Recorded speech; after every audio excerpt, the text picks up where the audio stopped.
Omni diedic Maria, mea laudes anima,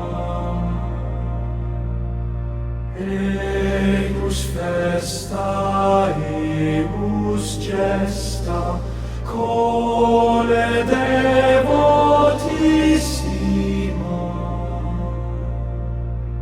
contemplare et mirare eius celsitudinem, dic felicem genitricem, dic beatam Virdinem,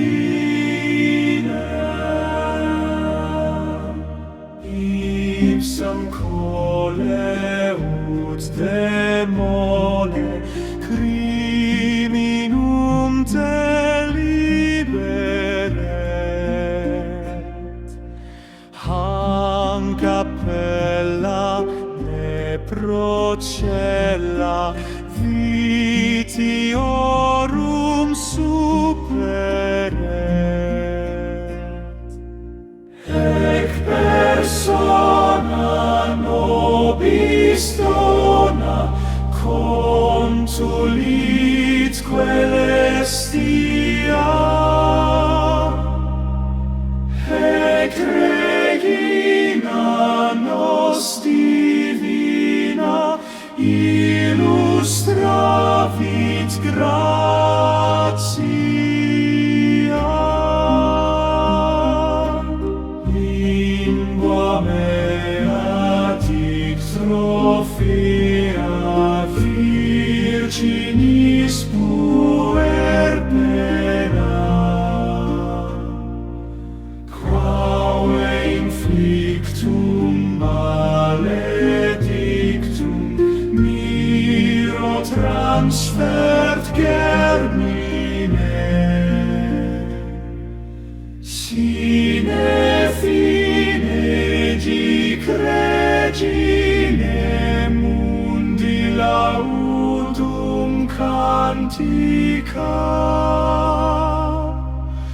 eius bona semper sona, semper illam predica.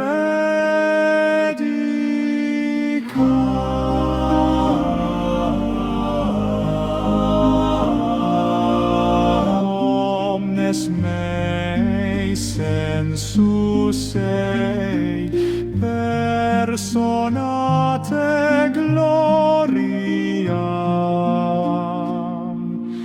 frequentate tam beate virginis memoriam, nullus certe tam disserte extate eloquentiae, qui condignos promat hymnos eius excellentiae.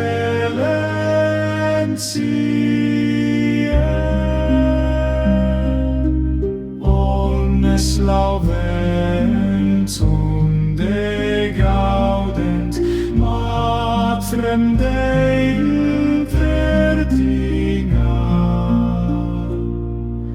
nullus fingat quod attingat eius celsitudinem, sed necesse quod prodesse his constat mentibus,